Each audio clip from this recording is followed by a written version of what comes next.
fitaovana tsy foiko arovy tsara ny tena sao mievitry ny fiainana mora fa ny mafy tampoka koa nampo izy ko hanjary faorina ny nahazoany ny havaty ako iny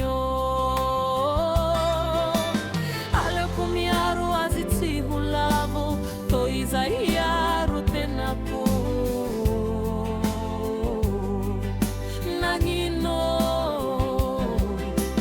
sanapolo tsy mba zatrady zine natreky naonoho ny fialonana fa nagnino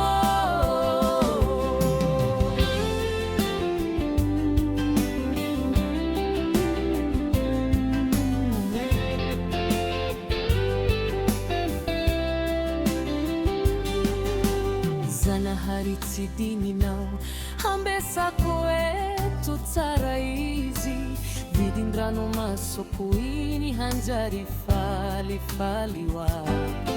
hatsiarovan'olo na vita ratsy ny andro hifoterany amy tenany rano masompahorina tsy zaka tsy maintsy anenenany fodikely anilany varizaye ny fankatia fahalan'olo nagnino sanakolo tsy mba zatrady zine natreky naonoho ny fialonana fa nagnino